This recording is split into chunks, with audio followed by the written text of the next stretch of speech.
Serafina Voss didn't look up from her phone when security dragged him toward the door.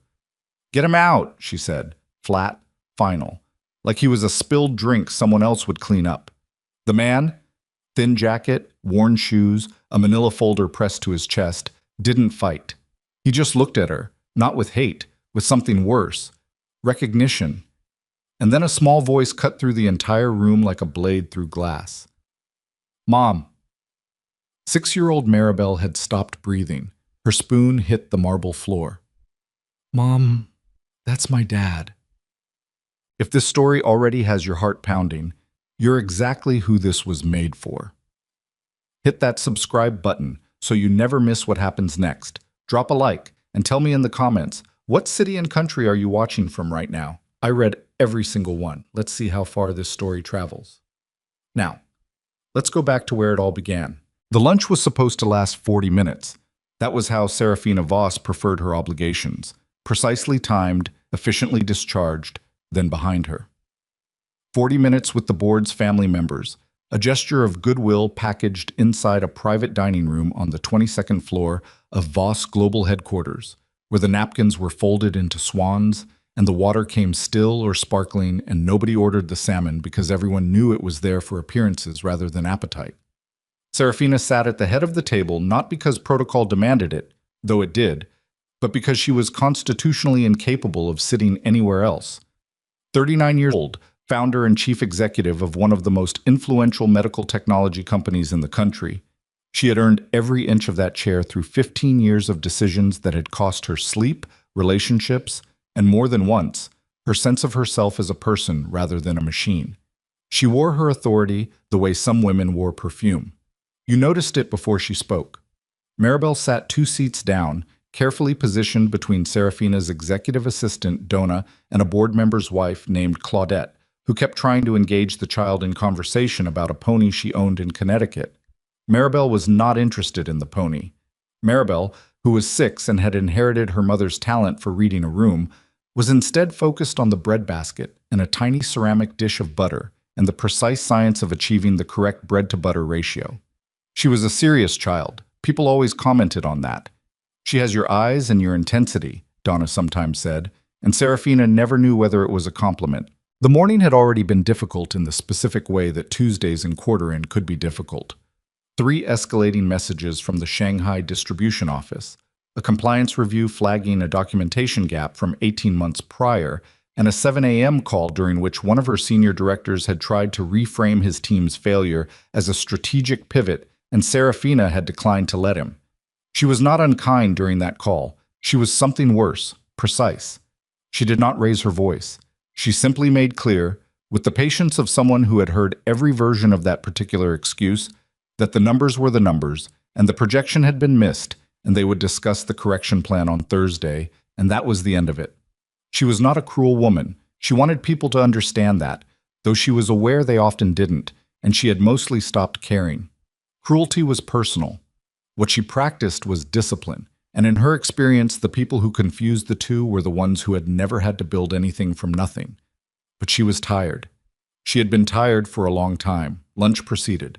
The appetizers came and were cleared. A board member named Fletcher was telling a story about a golf tournament in Phoenix that Serafina was tracking at roughly 15% of her attention. The rest of her was composing the language she would use in the Shanghai response. Maribel had achieved satisfactory butter coverage and moved on to examining the way light moved through her water glass. Claudette had abandoned the pony and was now speaking to the woman beside her about a renovation in the Hamptons. Everything was controlled and quiet and exactly what Serafina had designed. Then the door opened. Not the main door, the wide one with the 2 staff members stationed outside it. The service entrance, the narrow one near the corner that was supposed to be locked during private events.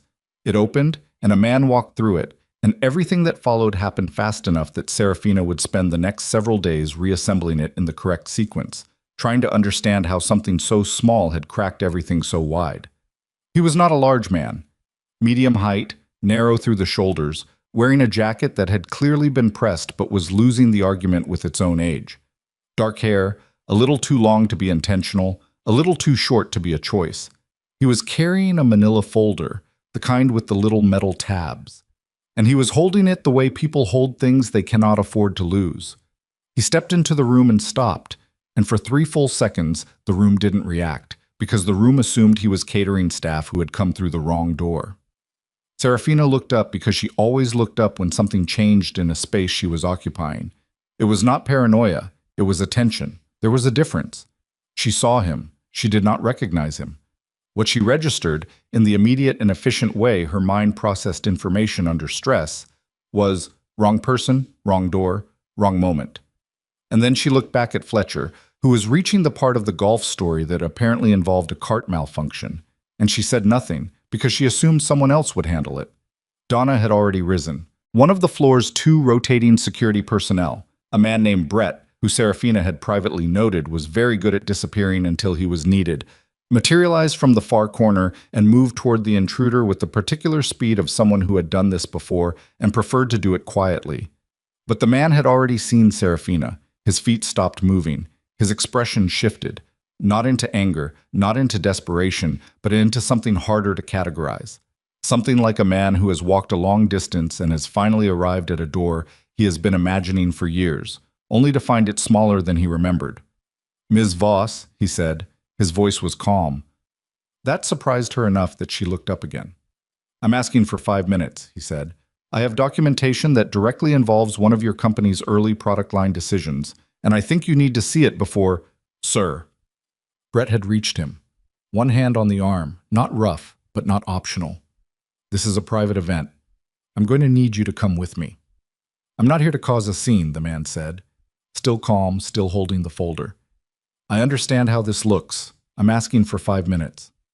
"You need to leave," Donna said, and her voice was gentle the way walls are gentle. Not because they want to harm you, but because they simply are not going to move. Serafina was already forming the words she would use to redirect the table's attention back to whatever neutral subject could salvage the last 15 minutes of the lunch. She had done this before. Minor disruptions, handled efficiently, forgotten by dessert. Then Fletcher said, "Wait, Roar? Is that—" "I know that name." Something shifted in the room. Serafina looked at Fletcher. Fletcher was staring at the man with the expression of someone who has just remembered something they weren't sure they wanted to remember. "Callum Roar," Fletcher said, slowly, the way people say names they associate with bad news. "You're the engineer from the Velda recall, 7 years ago." The temperature in the room dropped by approximately 4 degrees. Serafina felt it. She turned to look at Callum Roar more carefully now. The Velda recall. She knew that name. She had inherited that name when she took full executive control of the company. Inherited it the way you inherit debt. Not because you created it, but because it lived inside the thing you now owned. A medical monitoring device with a defective pressure calibration that had caused adverse outcomes in a clinical trial setting. The recall had been expensive. The legal settlement had been expensive. The reputational work had taken 3 years, and there had been an engineer. A young engineer who had been at the center of it, whose name had appeared in documents she had reviewed only once, briefly, when counsel had walked her through the historical liability architecture so she understood what was settled and what remained. She had not retained his name. She hadn't needed to. She retained it now. "Mr. Roar," she said. He looked at her. And again, that expression. Not anger. Something older than anger. "You were involved in the Velda incident," she said. It was not a question. "I reported the Velda defect," he said.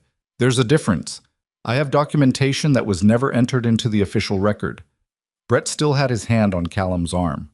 Callum hadn't moved. "Ms. Voss," Callum said, "I know what was concluded about me. I know what the record says.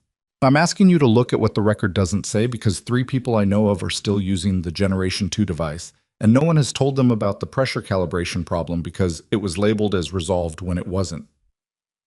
Silence. Fletcher had gone very still. "This isn't the time or place," Serafina said.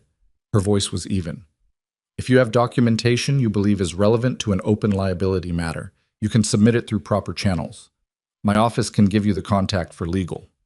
"I have submitted through proper channels," Callum said, and for the first time his voice shifted, not into anger, but into the particular exhaustion of someone who has said something true many times and been disbelieved each time. 4 times in 3 years. The submissions were received and closed. I don't know by whom. I don't know why.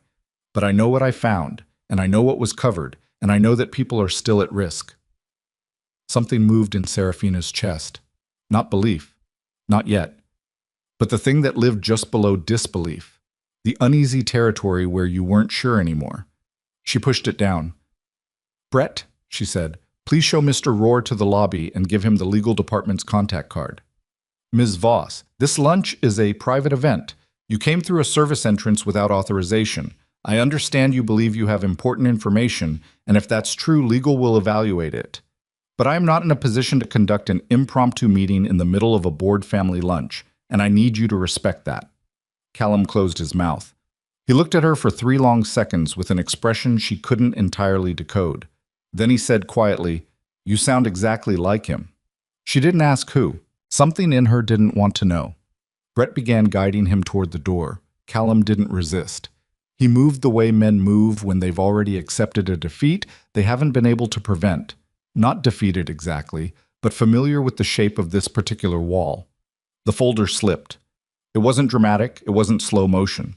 The metal tab caught on the edge of a nearby chair, the folder tilted, and a handful of loose papers and one photograph slid free and scattered across the marble floor near the end of the table. A waiter moved to collect them. Callum bent toward them at the same moment. Brett paused, and Maribel, who had been entirely silent for the past several minutes, slid off her chair. No one noticed immediately, because Maribel was quiet and small, and the room's attention was on the papers and the man and the management of an uncomfortable situation. Maribel walked the 3 steps to where the photograph had landed, because the photograph was large and glossy and had landed face up, and Maribel was 6 years old and pictures were interesting. She picked it up. She looked at it. She stood very still for a moment in the way children stand still when something important is happening inside them that they don't yet have language for. The photograph showed 2 people, a young woman and a young man, standing in front of what appeared to be a modest clinic building, the kind of place with a hand-lettered sign and a painted cinder block wall. They were laughing at something the camera had caught accidentally, the way real laughter is always accidental. The woman's hair was longer, looser. The man was thinner through the face, but the woman was recognizably Serafina, and the man standing beside her with his arm at her shoulder and a grin that had no performance in it whatsoever was the same man now being guided toward the door. Maribel turned and looked at the man. She turned and looked at the photograph. She turned and looked at her mother. And then she touched the side of her own face, just below her left eye, in the spot where she had a small, pale, comma-shaped scar from a fall she'd taken at age 3. And she looked at the man, and she saw the same mark. Not a fall. Something older. Something that lived in the bones of the face, a small shared imperfection that neither of them had put there on purpose. The room was still managing the situation. Brett had resumed guiding Callum forward.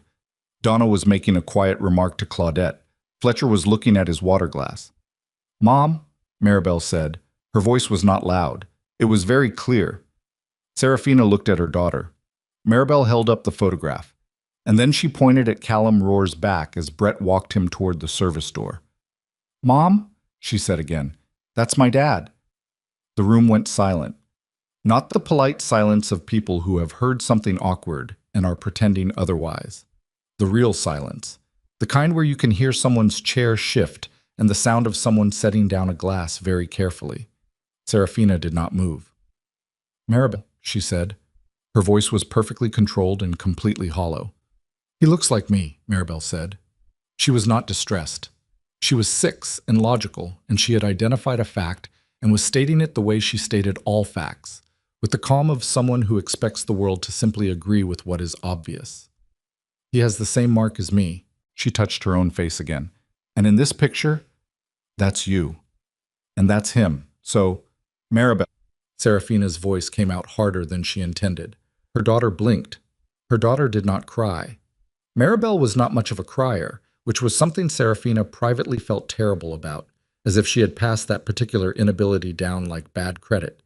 But her chin did that thing, the small tightening that happened when Maribel was absorbing something she hadn't expected. Brett had stopped. Callum had turned. He was looking at Maribel. And the expression on his face, whatever had been there before, The exhaustion and the controlled frustration and the long-practiced composure of a man accustomed to not being believed, all of it was gone. What replaced it was something entirely different. Raw was not the right word. Undone was closer. The face of a man who has just encountered something he did not know existed and cannot yet decide if it is real. He was looking at her eyes, at the mark below her eye, at the shape of her nose, the angle of her jaw, the particular way she held her head slightly tilted when she was thinking, which was a thing he had apparently not known before and was knowing now for the first time and could not stop knowing. "Sir," Brett said. Callum did not move. He was still looking at Maribel. And Maribel, who had her mother's instincts and her own mysterious inheritance of patience, simply looked back at him and waited. Serafina stood up. She didn't know why she stood. She did not have a plan. She had not moved with intention. It was the first thing she had done in years that her body decided before her mind did, and she would not know what to make of that for a long time after. "Brett," she said, "hold on." Brett held on. The room was very quiet. Serafina looked at the photograph in her daughter's hand. She hadn't seen that photograph in... She couldn't immediately calculate how long. She had believed she no longer had any photographs from that time. She had believed that comprehensively, with the specific certainty of someone who has done a thorough job of removing things they do not want to look at. She looked at the man in the doorway. She looked at her daughter. She looked at the photograph. And then she did something that no one in that room had seen Serafina Voss do before. Not in any meeting, not in any negotiation, not in any crisis that the company had moved through in the 12 years she had run it. She didn't know what to say. The woman who always knew what to say stood at the head of her own carefully constructed table and had absolutely nothing. Maribel crossed the room, walked past Claudette, and past Fletcher, and past Donna, and stopped in front of her mother, and held up the photograph. "Mom," she said, with the patience of someone explaining something that should not require this much explanation. "Why do you have a picture with my dad in it?" Serafina took the photograph. She held it in both hands. Callum Rohr was standing in her service doorway looking at her daughter like he was trying to memorize something he was afraid might disappear. "Brett," Serafina said. Her voice came back to her, quieter than usual, still hers. "Get everyone some more water, please, and give us a moment." Brett looked at Callum, looked at Serafina. "Yes, ma'am," he said. Callum did not leave. Serafina did not ask him to. For the first time in longer than she could honestly name, the 40-minute lunch ran over. Brett cleared the room in under 4 minutes, which was, under the circumstances, impressive. He did it the way good security people do difficult things, quietly, with enough confidence that no one felt they were being managed, even though they absolutely were.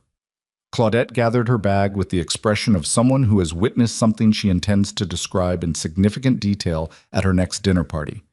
Fletcher left without looking at anyone, which told Serafina more about his level of discomfort than anything he could have said. Donna lingered at the door with her eyes asking a question. Serafina answered with a single small shake of her head, and then Donna was gone too, and the door closed, and the room was left with 3 people, the wreckage of a catered lunch, and a silence that had weight to it. Maribel had climbed back into her chair. She was watching Callum with the focused, unblinking attention of a child who has decided something is important and is not going to be distracted from it. She still had a piece of bread in her hand. She had not eaten it. She was just holding it and watching him. Callum stood near the service door. He hadn't moved toward the table. He hadn't moved toward the exit. He was standing in the particular way of a man who doesn't want to make a wrong move and isn't sure what a right one looks like. Serafina was still holding the photograph. She set it face down on the table. She didn't know why face down, maybe because looking at it while also looking at him was more than one thing too many. "Sit down," she said. Callum looked at the chair as if checking whether it was a trap. "Please," she added, because Maribel was watching and Maribel noticed things. He sat, not at the far end of the table, not crowding her either. A middle distance. He set the manila folder on the table in front of him and put both hands flat on either side of it, like someone who is trying to demonstrate that they are not dangerous. "How did you get in through the service entrance?" she asked. "Delivery driver held the door for me," he said. "I told him I was catering staff. I'm not..." He stopped. "I know how that sounds. It sounds like trespassing." "It was trespassing," he said. I know. I'm not going to pretend otherwise. She appreciated that, at least. She'd spent enough of her career listening to people explain why the thing they had done wasn't actually the thing they had done. You said you've submitted documentation 4 times. 3 times to the legal department contact listed on your website. Once through a former colleague who still works in compliance here. All 4 were acknowledged and then closed without explanation. Closed how? Email confirmation that the matter had been reviewed and determined to be outside the scope of active liability. No specifics, no name of the reviewer. He opened the folder and slid a single sheet across the table. One of the emails. She could see the header from where she sat. The last one was 8 months ago. Serafina did not touch the paper. Not yet. That name, she said. Fletcher, at the table, he knew your name. Something moved across Callum's face. Not quite pain. The kind of expression people make when they're tired of a particular subject but understand they have to walk through it again. The Velda recall. Yes.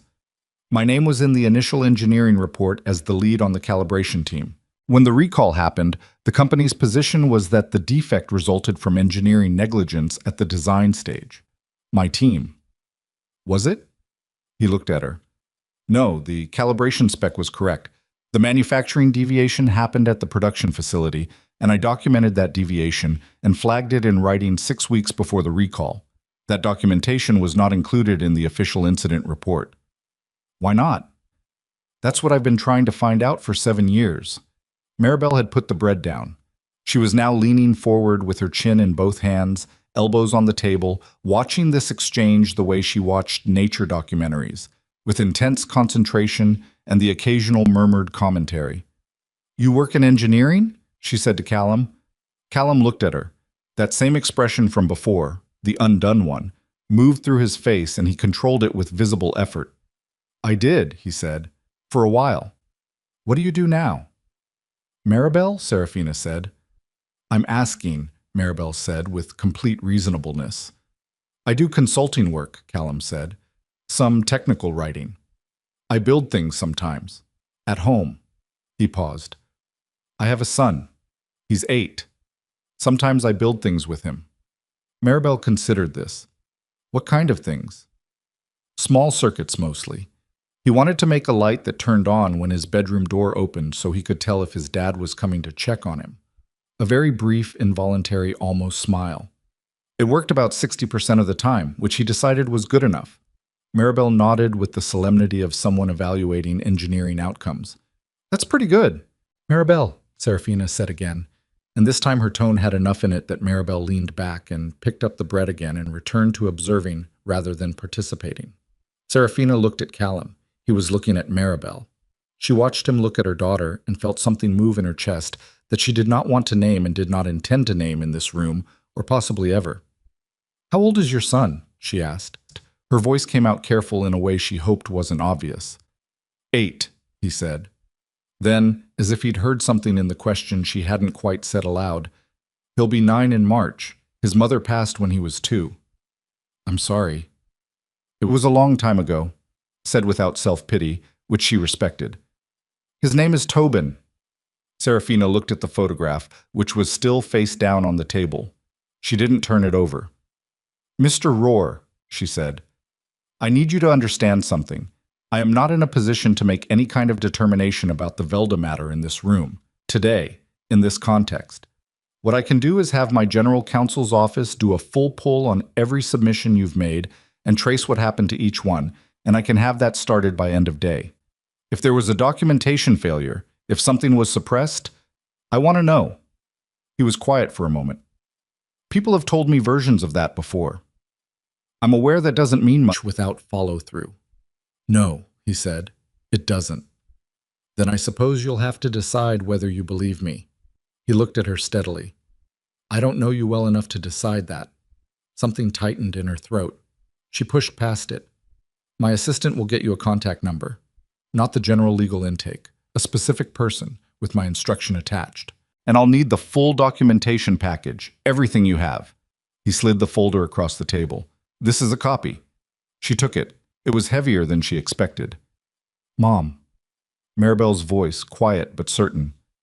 You still didn't answer my question. Serafina looked at her daughter. The picture, Maribel said.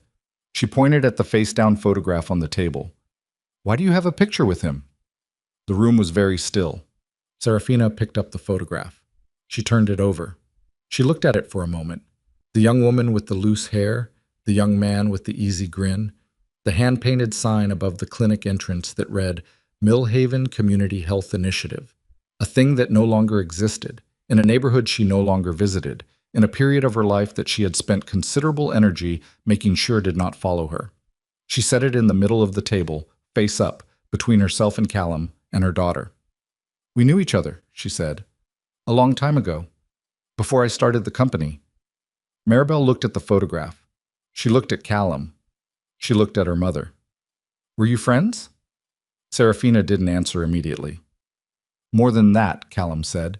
His voice was quiet and entirely level, and she hated him slightly for that, for being capable of saying it calmly when she was not capable of saying it at all. Maribel absorbed this. And then what happened? We lost touch, Serafina said. People don't usually lose touch with someone they love, Maribel said.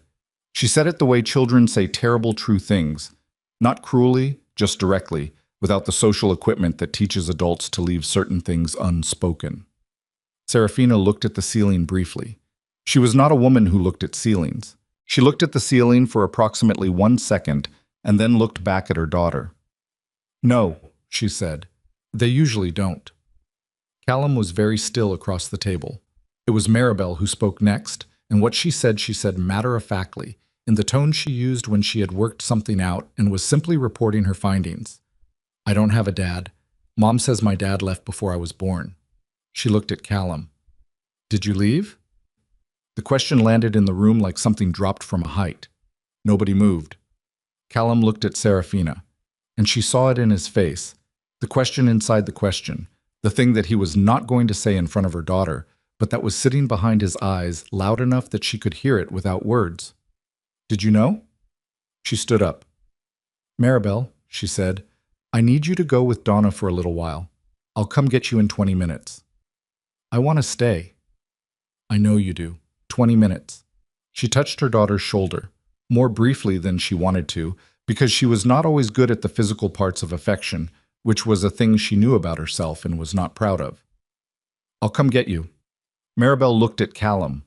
Something passed between them that Serafina didn't entirely understand. Some simple, direct child-to-stranger acknowledgement, uncomplicated by everything the adults were carrying. Okay, Maribel said. She slid off her chair, walked to the door, stopped. Your circuit sounds really cool, she told Callum. 60% is actually kind of impressive for a first try. Then she was gone. The room settled into a different kind of quiet. Serafina sat back down. She put her hands flat on the table, and she looked at them for a moment. The ring she wore on her right hand, her mother's ring, the small callus on her index finger from the pen she still preferred to use in meetings. And then she looked up. Ask me, she said. Callum said, Did you know you were pregnant when everything ended? No, she said. I didn't know until 8 weeks after. A pause. After you had gone. I didn't go, he said. His voice stayed even, but just barely. I want to be clear about that. I did not make a choice to leave. One morning, your number stopped working. 2 weeks later, a letter arrived telling me that you had decided to return to your family and that you were asking me not to contact you again. Serafina heard her own heartbeat. The letter was signed, he said. I know whose signature was on it, she said. That silenced him. My father, she said. I recognized. She stopped. Started again. I suspected for a long time that certain things happened differently than I was told. I found out more specifically, about 3 years ago. She paused. After he died. Callum was very quiet. What did you find out? He intercepted our communication, both directions. He had people at the company, your company, the contracting firm you worked through, who reported to him. When he learned about us, he decided to manage the situation. The words tasted like something metallic. He had the letter sent to you. He told me you had stopped calling because you had accepted a contract position abroad and had decided to move on. He showed me what appeared to be correspondence. Forged. Yes. And the accusation? The Velda recall? My name in the engineering incident? Serafina looked at the folder in front of her. She didn't open it. I don't know, she said. I genuinely don't know whether that was connected to him or whether it was something else entirely. That's part of what I need to find out. He put his hands over his face, just for a moment. Then he took them down and sat with his elbows on the table and his eyes somewhere in the middle distance, doing whatever it is people do when they are trying to organize an emotion too large for the room. 7 years, he said. I know. I lost my career. He stopped himself. He was not going to say the rest of it in front of her. Not yet. She could see him deciding that. I know, she said again. It was inadequate, and she knew it was inadequate, and she said it anyway because she had nothing better. Maribel is... He couldn't finish that sentence either. She's 6, Serafina said. She'll be 7 in April. She was born the April after... A pause. She was born early. She spent 11 days in the NICU. She said it without effect, the way she talked about things that had frightened her badly. She's been healthy since, ahead of her grade, reads everything she can reach. Despite everything, something briefly softened in her voice. She explained photosynthesis to her teacher last month. The teacher sent me a note. Callum made a sound. It wasn't a laugh and it wasn't a sob, and she couldn't have named it. I need to ask you something, Serafina said. He waited. When you came here today, the documentation, the Velda submissions, that was why you came. Not for... She gestured at where Maribel had been sitting. You didn't know. I didn't know, he said. I didn't know you had a child. I didn't know. He looked at the photograph still on the table between them.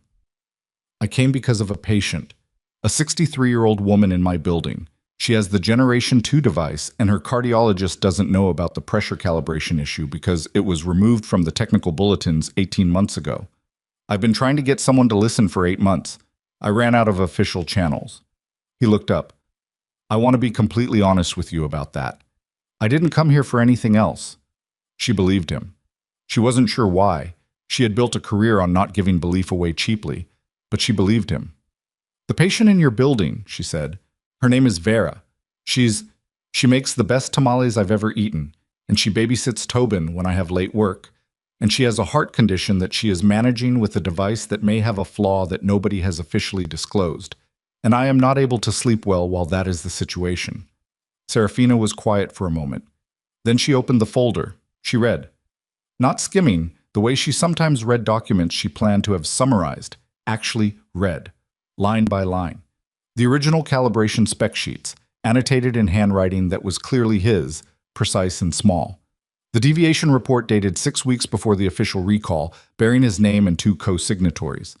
The email chain, incomplete, several gaps that themselves told a story, in which he flagged the manufacturing issue and received no substantive response. And then the 4 submissions to Voss Global Legal, each with the acknowledgement and closure notice, each naming the matter resolved. It took her 12 minutes. He waited. He didn't fill the silence. When she looked up, she said, "This is a problem." "Yes," he said. "This is a significant problem." "Yes." "I'm going to make 2 phone calls," she said. "One to my general counsel, one to our chief medical officer. I need you to stay in the building while I do that. Not because you're obligated to, but because I'm going to need to ask you questions that aren't in this folder." He looked at her. "Why would you do that? Right now? Today? You have no reason to trust what I've put in front of you."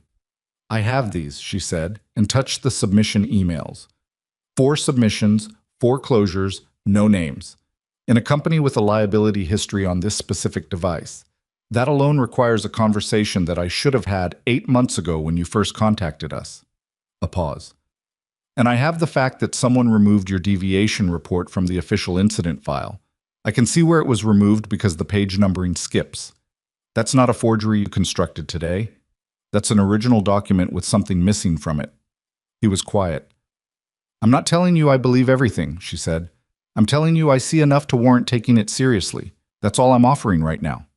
That's more than anyone else has offered in 7 years. I'm aware of how low a bar that is." Something passed between them.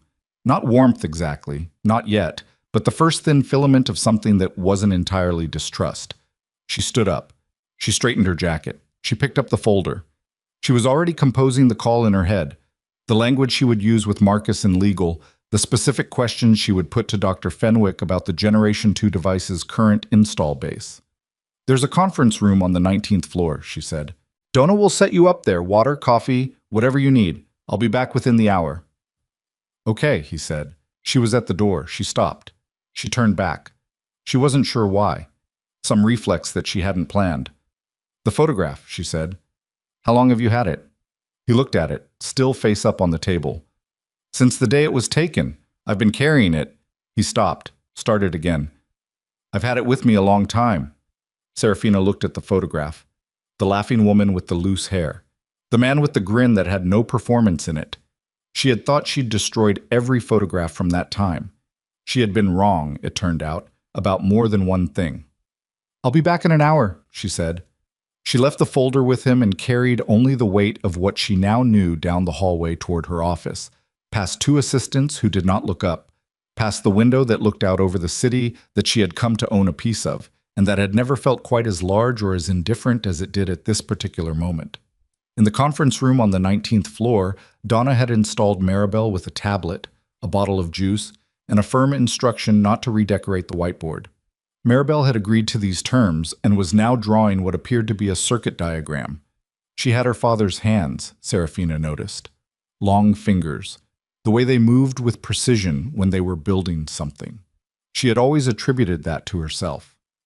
She walked past the window and did not stop to look in, because she had phone calls to make and a problem to solve and a company to run, and those were things she knew how to do. They were the things she had always known how to do. Everything else, the folder, the photograph, the careful way Callum Rohr had sat across from her without asking for anything she hadn't offered, that was something else entirely. That was territory without a map, and Serafina Voss had not operated in unmapped territory for a very long time. She picked up her phone. She dialed Marcus. He answered on the second ring. "I need a full litigation history pull on the Velda recall," she said. "Original engineering reports, all deviation documentation, every submission to the legal intake from outside parties in the past 3 years. I need it today." A pause. Today? "Yes, Marcus. Today. She heard him shift. "Can I ask what prompted?" "You can ask on Thursday," she said. "Today I need the documents." He said he'd get started. She thanked him, which surprised him enough that he almost said something about it, and she ended the call before he could. She stood at the window for exactly 4 seconds. She counted, because she did that, because structure helped, and looked out at the city below. Somewhere in her chest, something that had been still for 7 years had made a small and terrifying sound, like ice cracking in spring, like a lock turning that you had believed was permanent.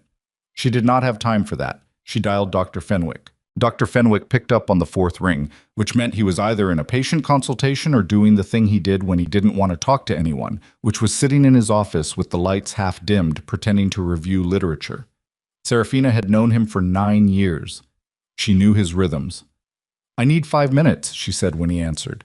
"I have a department head meeting in. Cancel it or move it. 5 minutes. Marcus can join if he pulls the Velda files fast enough. But I need your read on the Generation 2 cardiac monitor's current install base and the status of the pressure calibration bulletin." A silence that told her everything she needed to know before he said a word. "Serafina," he said, carefully, the careful way. "Don't use that tone with me, David." "What tone?" "The tone you use when you already know something is complicated and you're deciding how to package it." It's another silence, shorter. "Come down to my office." "I'll be there in 10 minutes. She wasn't.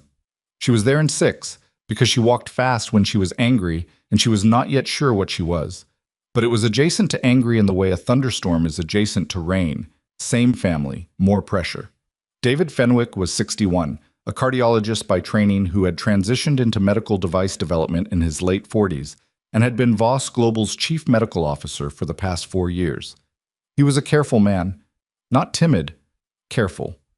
There was a difference that Serafina had always respected.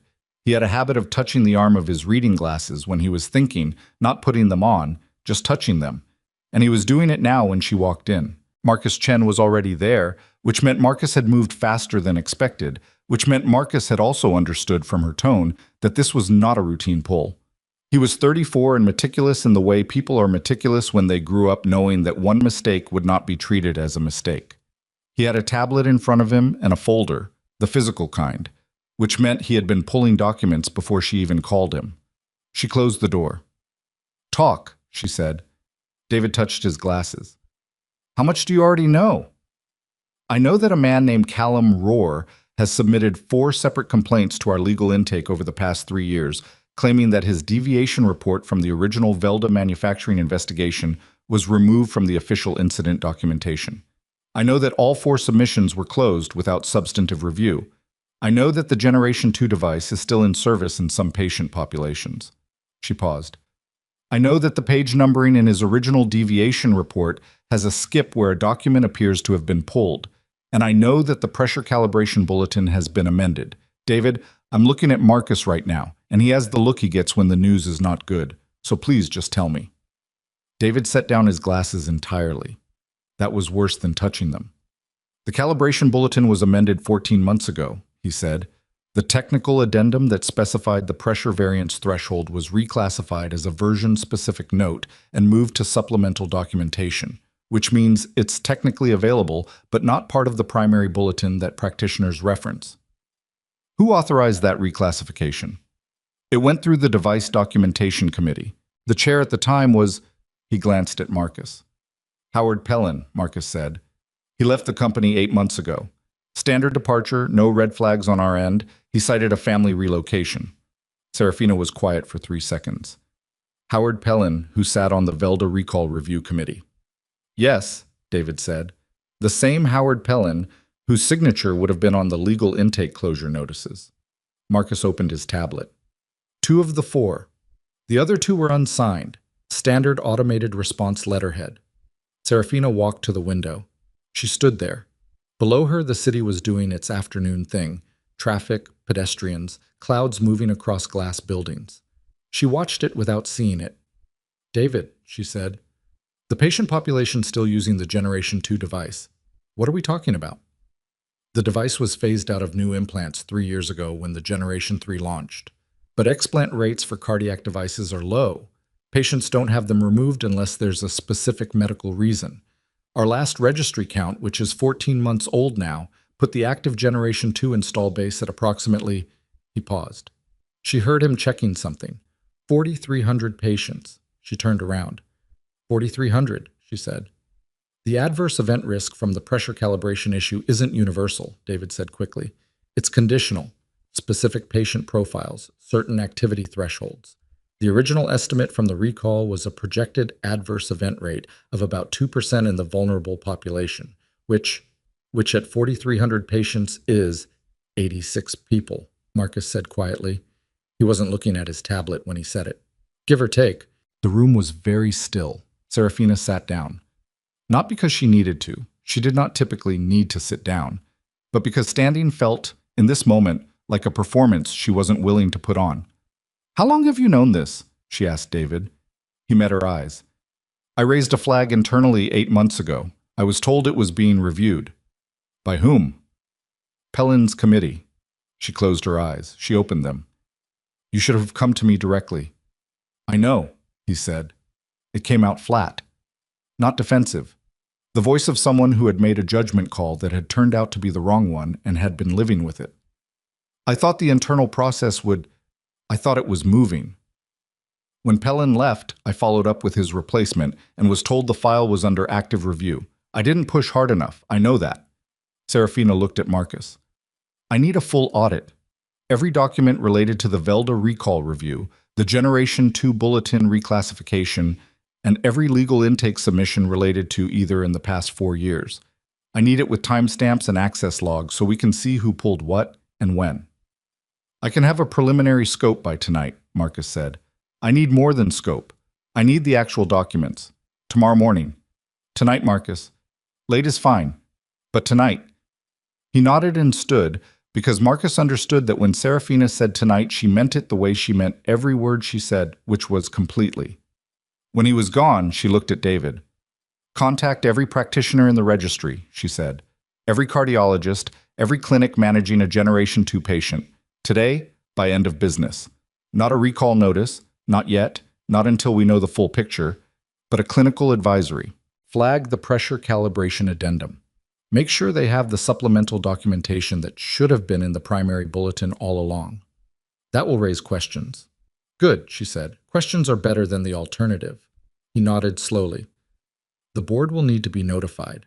I'll handle the board, you handle the practitioners. She stood up. And David, he waited. This doesn't go through committee. Nothing about this goes through any committee that Pellin touched. Everything comes directly to me and directly to Marcus. Understood? Understood. She left his office and walked back down the hallway toward the elevator, and she was doing the things she did when information was restructuring itself in her head, counting her steps without meaning to, finding the rhythm of her own movement, because rhythm helped her think. By the time she reached the elevator bank, she had a framework. She had enough to know what the next 48 hours needed to look like. What she didn't have was a clear sense of how to walk back into that conference room on the 19th floor. She took the stairs instead of the elevator. She always took the stairs when she needed the extra 30 seconds. And by the time she pushed through the stairwell door onto the 19th floor, she had given herself a talk that was only partially effective. She was good at separating professional and personal when they existed in different rooms. She had less practice when they occupied the same one. Donna was at her desk in the small alcove outside the conference room. She looked up with the expression she used when she wanted to convey something without being overheard. "He's been in there about an hour," Donna said. "He asked for coffee and then didn't drink it. He's been going through the folder." A pause. "Maribel fell asleep on the couch in your office about 20 minutes ago. I put her jacket over her." "Thank you." Donna looked at her for a half-second longer than purely professional. "Are you okay?" "I'm working on it," Serafina said, which was the most honest answer she'd given anyone all day, and she pushed through the conference room door before Donna could respond. Callum was at the far end of the table, the folder open in front of him, handwritten notes on a legal pad beside it. He had apparently asked for a legal pad, which was a thing she filed away as a detail that meant something about how he worked. He looked up when she came in. He read her face. She saw him do it, the quick, practiced assessment. And she saw him understand from it that something had happened. "You found something," he said. "I found several somethings." She sat down across from him. Not at the far end this time. Across. Close enough that she didn't have to project. "Your deviation report was removed from the official incident file. I can't tell you yet who removed it or exactly when, but the page numbering gap you mentioned is confirmed. The document is missing from our archived record." He was very still. "The pressure calibration technical addendum was reclassified 14 months ago," she continued. "Moved to supplemental documentation. In practice, that means most practitioners aren't seeing it as part of their primary reference material." She watched his face. "We're contacting the practitioner registry today. Clinical advisory going out by end of business." He put his hand flat on the table. "The woman in my building, Vera, if her cardiologist is in the registry, they'll receive the advisory today. If you can give me her physician's contact information, I can make sure it's flagged as priority." He exhaled, a long, slow exhale that contained something that had apparently been held for a very long time. "Yeah," he said. "Okay. Yeah, I can get that." They sat there for a moment. Outside the conference room windows, the afternoon had shifted to the particular flat gray light that came in before a rainstorm. The city looked different in that light. Older. More honest. "The man in charge of the documentation committee that reclassified the addendum," Serafina said. "He also appears to have been the signatory on at least 2 of the legal intake closures on your submissions. He's no longer with the company." Callum looked at her. "Who was he?" "His name was Howard Pellin.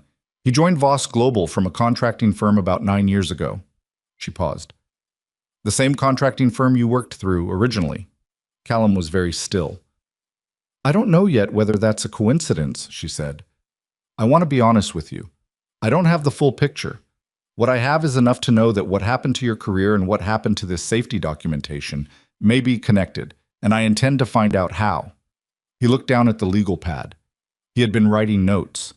She could see a column of dates, a column of names, a series of arrows he had drawn between them. He had been working through the timeline the same way she had. My father, she said. It was harder to say this time than it had been in the dining room. Something about the smaller space. He had relationships with people at the contracting firm. He used those relationships to manage things he didn't want managed by anyone else. She kept her voice even. It took effort. Full extent of what he did. I've been learning it in pieces since he died, but Pellin's name has come up before, in a different context. I hadn't connected it to you because I didn't know there was anything to connect. Callum looked at her for a long moment. Did you know? About any of it? While it was happening? No, she said. I need you to believe that, though I understand if you can't right now. I believe you, he said, quickly enough that she blinked. I'm not trying to blame you for what he did. I spent a long time being angry at you, and it turned out I was angry at a story someone else wrote. He turned the legal pad face down. That doesn't make everything okay, I'm not saying it does, but I know the difference between what you did and what was done. She didn't know what to do with that. She wasn't sure she deserved it, and she didn't want to argue the point, and she didn't know how to simply accept it either, which was a thing she recognized as a failing. Maribel is asleep in my office, she said. I know, Donna told me. She does this thing, Serafina said, and then stopped because she hadn't planned to say anything further and wasn't sure why she was. When she's thinking through something hard, she draws circuits. She doesn't know why. She saw a diagram in a book when she was 4 and something clicked. She's been drawing them ever since. A pause. She builds things too when I let her. Last month she rewired a lamp. Callum didn't say anything. He was just listening. She's braver than I am, Serafina said. She said that to you. Your circuit, 60% is impressive, because she meant it. She doesn't say things to be polite. She says things she actually thinks.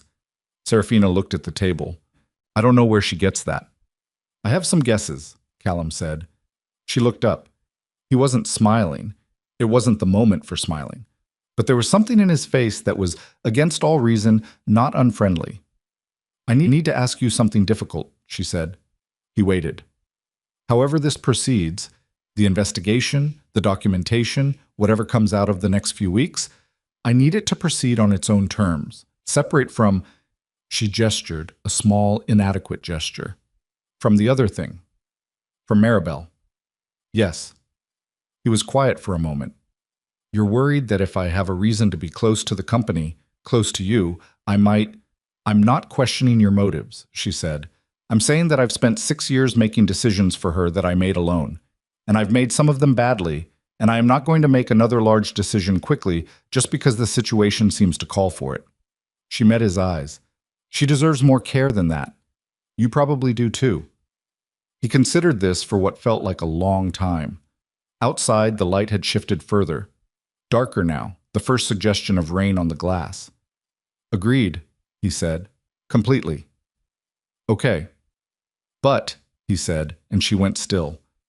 I need you to know that regardless of what this investigation finds, regardless of what the company decides, regardless of what you decide, I'm going to want to know her. I'm not going to push.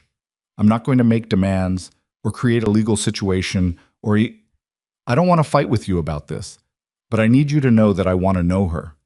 Serafina looked at him. The man in the worn jacket with the legal pad and the notes and the folder he'd been carrying for 7 years on behalf of a 63-year-old woman in his building who made tamales. The man in the photograph with the grin that had no performance in it. I know, she said. She stood up. She straightened her jacket. She kept doing that, a reflex she couldn't seem to stop. I have a board call at 4 o'clock and approximately 400 things to set in motion before then. She pulled a business card from the inner pocket, her actual card with the direct number, not the main exchange. She set it on the table. If you think of anything else that needs to be in the documentation, call that number directly. It'll reach me or Donna. He took the card. And Mr. Rohr. She stopped at the door. She had a habit of stopping at doors. She was going to have to examine that at some point. What you did today. Coming here, going through the proper channels 4 times, keeping that file for 7 years. Not because of personal gain, but because of a woman in your building with a heart condition. She paused. I don't have the right word for it. Stubborn, he said. My son says it's stubbornness. How old is he again? 8. Smart kid. He has his moments, Callum said. She almost smiled. She caught it before it arrived, or mostly caught it, and turned and walked out the door, and she could feel him watching her go, the way you feel a change in the temperature of a room.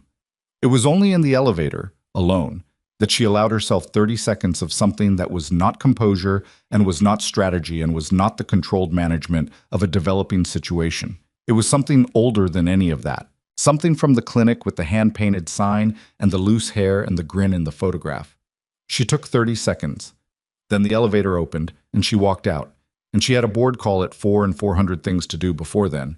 And she did what she always did with the parts of herself that didn't fit inside the day. She filed them under later and kept moving. Donna was waiting by her desk when she came back. Maribel was still asleep on the couch in the inner office, visible through the glass, her jacket pulled up around her shoulder, her expression in sleep younger and softer than it ever looked when she was awake. "He's leaving," Donna said quietly. "I called him a car." "Good." Serafina stood for a moment, looking at her daughter through the glass. "Donna." "Yes?" "That documentation audit I asked Marcus to run. I want a secondary copy routed to outside counsel as well, separate firm from our usual, someone with no history with this company." "That's going to cost." "Yes." Donna wrote it down without further comment, which was one of many reasons Serafina had kept her for 11 years. "Also," Serafina said, "find me a pediatric family therapist, not a referral from the company's health program. Someone external, good reputation, someone who works with children on questions of family structure, parent disclosure situations." Donna looked up from her notepad. She didn't say anything. "Maribel is going to have questions," Serafina said.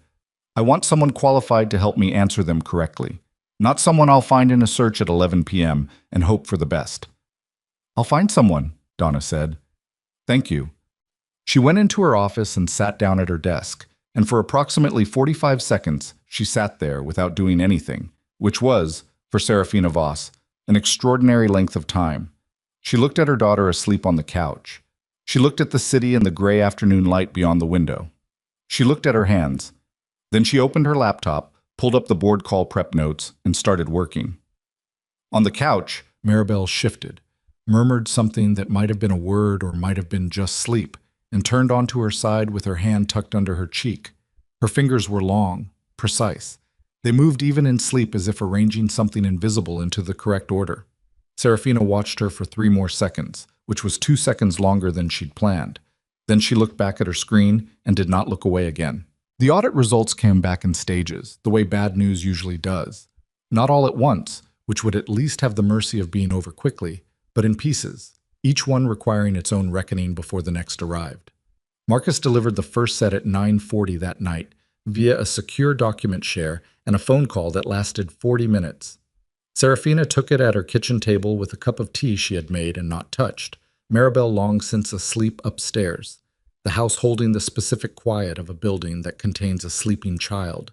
A different quiet than emptiness, more alive somehow, weighted with the small sounds of someone breathing in another room. The access logs told the clearest story. Someone with Pellin's credentials had accessed the Velda incident archive on 3 separate occasions in the 18 months following the recall settlement. The first 2 accesses were consistent with normal post-settlement review. The third, 14 months after the settlement, after the matter was officially closed, showed a document pulled from the file and not returned. The pulled document's metadata tag matched the page range corresponding to the gap in Callum's deviation report. It had not been deleted. It had been moved to a restricted subfolder under a project code that, when Marcus traced it, corresponded to nothing currently active. It was sitting there. It had been sitting there for 6 years in a folder with a name that meant nothing, accessible to no one who hadn't specifically gone looking. She read the access log 3 times. Then she called Marcus back. "The restricted subfolder," she said. "Who created it?" "The account that created it was deactivated 5 years ago. It belonged to an administrative assistant who left the company voluntarily. Is she findable?" "Already working on it." A pause. "Serafina. The folder also has 2 other documents in it." She waited. "Internal memos," Marcus said. "Both predating the Velda recall by about 8 months. They're addressed to your father." She set down the cup of tea. "From whom?" One is from Pellin. One is from a name I don't recognize, a contractor, based on the email domain. The content. She heard him choosing words carefully. The content appears to be discussing strategies for managing an internal whistleblower situation. The language is indirect, corporate euphemism. But taken alongside the deviation report and the timeline. Send them to outside counsel tonight, she said. Everything in that folder. And Marcus, I want a chain of custody document for every piece of this. Every access log, every timestamp, every metadata tag, certified copies. I'll have it done by morning. She sat at the kitchen table for a long time after the call ended. The tea was cold. Outside, the rain that had been threatening all afternoon had finally arrived, quiet and steady, against the windows. Her father had been dead for 3 years. He had died of a cardiac event, which she had always found bitterly ironic, given the business he had built and the devices that bore his original investment. He had died in his study on a Thursday morning in November, alone, and by the time anyone found him, the moment was long over. She had not cried at the funeral, which people had commented on, because people always commented on that. She had stood at the graveside in a black coat and felt nothing she could name, only the complicated absence that comes when you have spent years loving someone who was also capable of doing things you could not excuse. She had spent 3 years, in her quieter moments, trying to understand what her father had actually been. Not the version she'd needed him to be when she was 22 and building the company with his backing. Not the version she'd created when she was angry, the clean villain, the simple answer. Something more complicated than either. What she understood now, at her kitchen table at 10:15 on a rainy Tuesday, was that she had not yet found the bottom of it. She went upstairs and stood in Maribel's doorway for a moment. Her daughter slept on her back, one arm thrown over her head, her hair fanned out on the pillow. She slept the way children sleep when they are genuinely untroubled, completely, with full commitment, as if sleep were a project worth doing properly. Serafina stood there longer than she'd intended. Then she went to her own room and lay on top of the covers and looked at the ceiling and waited for her mind to slow down enough for sleep, which took a long time. She called Callum in the morning. He answered on the second ring, and she could hear in the background the particular ambient sound of a school run, a child's voice, something being dropped, a door. "Just a second," he said, not to her, and then there was the sound of the door, and then quiet. "Sorry," he said. "Tobin's backpack situation it's a whole thing." "Does he lose things?" "Constantly, systematically, with genuine dedication." A pause. "Sorry. Good morning." Good morning. She had not planned this opening. She had planned to move directly to the business of it, which was what she did when she was uncomfortable. She moved directly to the business. "I'm calling because the audit turned up something significant. I'm meeting with outside counsel at 11. I think you should be there." A beat. "As what?" "As the person whose career was affected and whose documentation has been central to everything we've uncovered, not as a party in any adversarial sense. I think you should hear it directly rather than in a summary. You've been chasing this for 7 years. You're owed the full picture." Another pause. "Okay," he said. "Where?" She gave him the address of the outside counsel firm, a small practice in the financial district that she had used twice before for matters she hadn't wanted, mixed with the company's regular legal infrastructure. She told him 11 o'clock. He said he would be there. He was in fact there at 10:50, which told her something about how he'd spent the previous night. The attorney was a woman named Constance Brierly, who was 62 and wore reading glasses on a chain and had the quality of someone who had seen most of what there was to see in her field and had declined to be shocked by any of it. She reviewed the documents with the systematic thoroughness of someone for whom detail was a professional habit rather than a preference, and she acted in a flat, non-inflected way that extracted information without signaling judgment. Callum went through his timeline, 7 years, dates, submissions, the names he remembered, the documents he had kept. He had brought his originals, physical copies, some of them, stored with the care of a person who had learned that the only records he could rely on were the ones he held himself. He laid them on the conference table beside Marcus's certified copies from the archive, and Constance compared them in silence for a while, and then she said, "These match," in a tone that was not surprised but was satisfied, in the particular way a very careful person is satisfied when a thing they expected to find turns out to be exactly where they expected it. "The memo's addressed to your father," Constance said to Serafina. The language is indirect, as your associate noted, but the strategic intent is legible. They were discussing how to neutralize a potential disclosure situation before it became external. Mr. Rohr's deviation report, combined with his internal flagging of the manufacturing issue, constituted that potential disclosure. She set down her glasses. In plain language, your father knew about the pressure calibration defect before the recall, knew that an engineer had documented it in a way that contradicted the position the company wanted to take, and took steps to ensure that documentation didn't survive the formal record. The room was quiet. The recall itself was genuine, she continued. The device was pulled, but the framing of responsibility, the engineering negligence narrative that attached to Mr. Rohr, was constructed. The manufacturing deviation he identified was real. The attempt to locate the failure at the design level, which would implicate his team rather than the production facility and its oversight, was a legal strategy, not a factual conclusion. Callum was looking at the table. He had his hands flat in front of him, the same way he'd sat in the dining room 2 days ago. She had the impression that this was what he did when he was absorbing something he had known intellectually for a long time, but was only now hearing stated by someone with the authority to make it official. 7 years, he said, not to anyone in particular. I want to be clear about what I can and can't represent at this stage, Constance said. I can tell you that the documentation supports a significant re-examination of how the Velda incident was officially characterized. I can tell you that there is enough here to warrant formal disclosure to the relevant regulatory body, which I would strongly recommend be done proactively.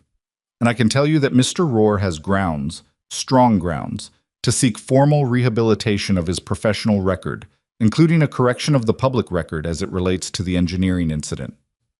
I want that, Callum said, quietly. I want that more than anything else. Serafina looked at him. His jaw was set. There was something in his face, not anger exactly, but the hardened residue of it, the shape anger leaves behind when it has been carried a very long time and has calcified into something quieter and more permanent. It will happen, she said. I'll make a public statement. I want it to be full, not corporate language careful, but clear. What was found, what was done to you, what the correct record should be. You don't have to. I know I don't have to. She held his gaze. I want to. And I want it on the record that the corrected documentation came from inside the company voluntarily, not as a result of external pressure. That matters for the regulatory piece. And it's also it's the right thing to do. Constance was watching them both over her glasses with the expression of a woman who has been practicing law long enough to recognize when a conversation has moved beyond the merely legal. There's one other thing, Constance said. She pulled a page from the pile. The contractor name in the second memo. I had my associate run it this morning. She set the page on the table. He was a compliance consultant who worked primarily on liability containment for medical device companies. He worked with Pellin on 2 other matters, both at different companies, both involving documentation disputes following regulatory incidents. A pause. He is currently employed as a senior advisor at a device manufacturing firm in the Midwest. His name will be part of any regulatory disclosure. Callum read the name on the page. Serafina watched him. I don't know him, Callum said. He wouldn't have needed you to, she said. They left Constance's office just before 1 o'clock.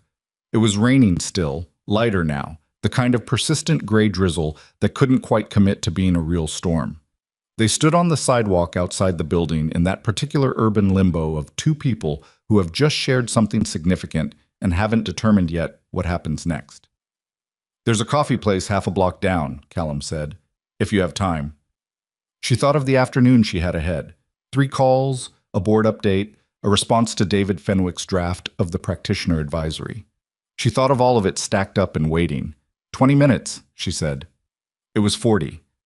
The coffee place was narrow and slightly too warm and had the good sense not to play music. They sat at a small table near the window, both of them with their coats still on for the first several minutes because neither had quite settled enough to take them off. She asked about Tobin. Not strategically, she simply wanted to know. He talked about his son the way people talk about the things that have been most important to them during a hard period, with the specific, detailed fondness of someone who has leaned on something and found it genuinely load-bearing. Tobin was 8 and opinionated and had recently decided that he wanted to be either an architect or a marine biologist, and saw no reason these were mutually exclusive. He was not good at school in the way schools measured good, but he was extraordinary at understanding how things fit together, physical things, structural things, the logic of why shapes held their weight. He had taught himself to identify 7 marine species from a book he'd found at a library sale. He called his father by his first name occasionally by accident and then corrected himself, embarrassed, and Callum had mixed feelings about whether to be bothered by it because the truth was, it was funny. "He sounds like a real person," Serafina said. Callum looked at her. "What does that mean?" "Most people describe their children like a highlights reel. The achievements, the cute things. You describe him like he's an actual individual with inconvenient qualities." "He is an actual individual with inconvenient qualities." "I know. That's what I mean." She looked at her coffee. "Maribel corrects me in front of other people. She doesn't do it to be difficult. She does it because she genuinely cannot let an error pass. I find it—" She paused. "I find it hard to know whether to be frustrated or proud most of the time." "Both," Callum said. "The answer is both." "Yes." A small pause. "Yes, I figured that out." The rain shifted against the window. Someone behind them ordered something complicated, and the barista handled it without apparent frustration, which Serafina found quietly admirable. "I have to tell her," she said. He didn't ask who. "When?" "Soon. This week." She turned the coffee cup in her hands. "I've been trying to figure out how to say it, which is a strange problem for me. I talk for a living. I say difficult things to rooms full of people without much hesitation." She set the cup down. "I don't know how to say this to her."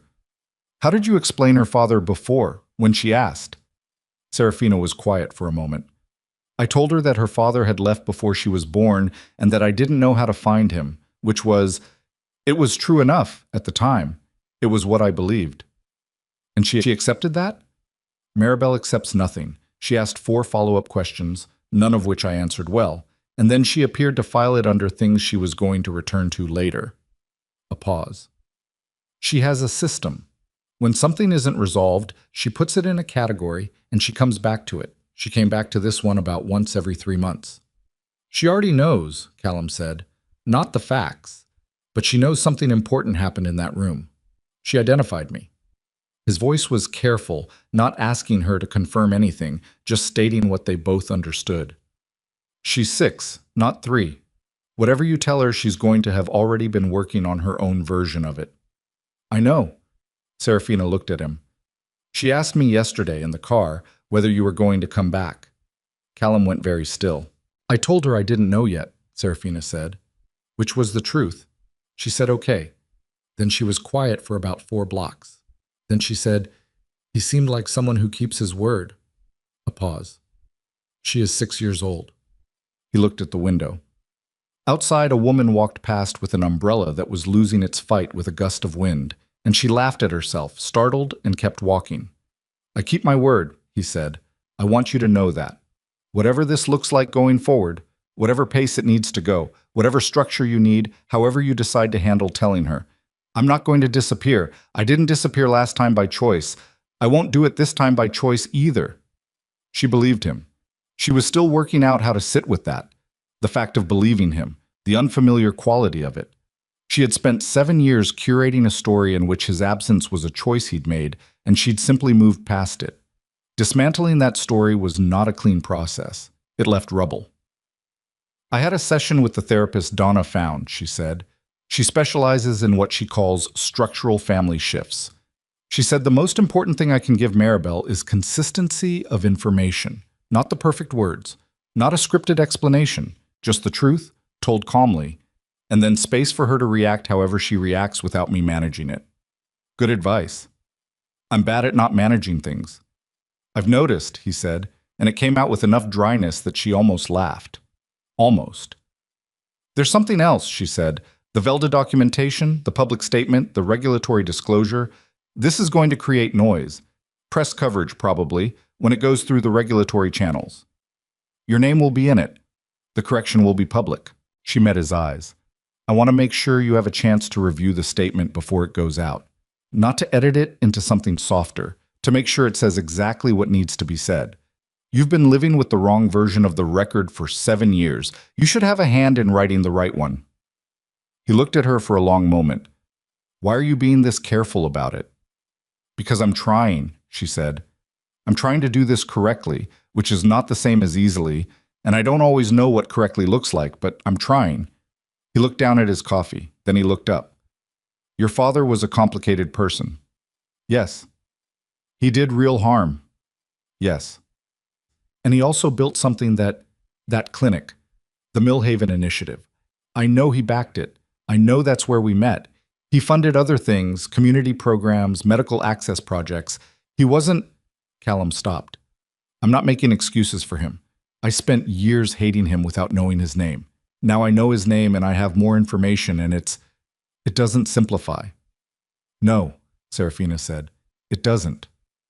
"I don't know what to do with the fact that if not for him, I never would have met you," Callum said. "And also because of him, I lost 7 years, and a career, and—" He stopped. There was a particular word at the end of that sentence that neither of them was ready to say in a coffee shop on a rainy afternoon, or possibly anywhere yet. "I think," Serafina said slowly, "that some things don't resolve into a clean meaning. They happened. All of it happened. The clinic, and the manipulation, and the photograph, and yesterday morning, and now we're here." "Yeah," he said, "we're here." They sat with that for a moment. "The DNA test," she said. She said it quietly, practically. "I think we should do it. Not because I doubt what Maribel saw, but because she's going to have questions when she's older, real questions, and she should have documentation, something she can hold." "I agree," he said, "whatever you need." "Donna will arrange it. Low-key, private lab, nothing through the company's health system." "Okay." She looked at her watch. She had been gone 43 minutes. She stood up. He stood up. They were putting on their coats, doing the small, clumsy logistics of that. She knocked her scarf off the back of the chair and he picked it up before she could, and for a moment they were standing close together in the narrow space between the tables, closer than they'd been since the dining room, close enough that she could see the comma-shaped mark below his left eye clearly, the same mark her daughter touched on her own face sometimes, without seeming to know she was doing it. "Thank you," he said. He was handing her the scarf. "For today. For taking it seriously." She took the scarf. She did not step back immediately, which surprised her. "You carried that folder for 7 years," she said. "I should have had someone take it seriously a long time ago." He nodded. He didn't argue the point, which she respected. They walked out onto the wet sidewalk and stood for a moment in the light drizzle. He had his collar turned up. She had her scarf on now, properly. Around them, the afternoon was moving. Cabs, pedestrians, the ordinary machinery of a city that had no particular interest in either of them. "Tobin gets out of school at 3, he said. "I should—" "Go," she said. "Tell him the marine biology and architecture thing isn't contradictory. He's right." Something in Callum's face shifted, the very specific softness of a parent hearing their child acknowledged. "I'll tell him that," he said. He raised his hand, not quite a wave, not a formal goodbye, something in between, and turned and walked, and she watched him for a moment before she turned in the other direction, back toward the office, back toward the board update, and David Fenwick's draft, and the 3 calls and all the rest of the afternoon that was waiting. She walked 2 blocks before she took out her phone. She called Donna. "I need tomorrow morning rescheduled," she said. "I want to take Maribel to school myself, all the way to the door." "You haven't done that since—" "I know," she said. "Schedule around it." She put the phone away. The drizzle had lightened to almost nothing. The pavement was dark and wet, and it reflected the gray sky back at itself. And she walked through it thinking about what the therapist had said about consistency of information and space for reaction, and how the most important thing was not the perfect words, but the willingness to stay present for whatever came after them. She had spent 6 years being good at everything except staying present for whatever came after. She was going to have to get better at that. She thought about Maribel in the car, 4 blocks of silence, and then, he seemed like someone who keeps his word. She walked faster. The office was 3 blocks ahead. She had work to do, a statement to draft, a regulatory disclosure to prepare, a conversation with her daughter that she was terrified of and was going to have anyway, because it was the right thing, and because Maribel deserved it, And because some things you did not because they were easy, but because you were trying, genuinely trying, to do them correctly. The city moved around her, indifferent and constant, and for the first time in longer than she could accurately measure, Serafina Voss felt something that was not control and was not strategy and was not the managed performance of a woman who had everything handled. It felt like the beginning of something honest. She wasn't sure yet what to do with that either, but she kept walking toward it. She told Maribel on a Thursday evening, 3 days after the meeting at Constance's office. She had planned to do it the previous Sunday, then Monday, then Wednesday after school. Each time she had a reason. Maribel was tired, or there was a work call that ran over, or Serafina looked at her daughter's face at dinner and felt the words reorganize themselves into something she couldn't yet say. The therapist, whose name was Dr. Anise Keller, and who had the quality of someone who had heard every version of parental avoidance and was not going to pretend otherwise, told her during their second session that the delaying was normal and also that it needed to stop. "She's already carrying the question," Dr. Keller said.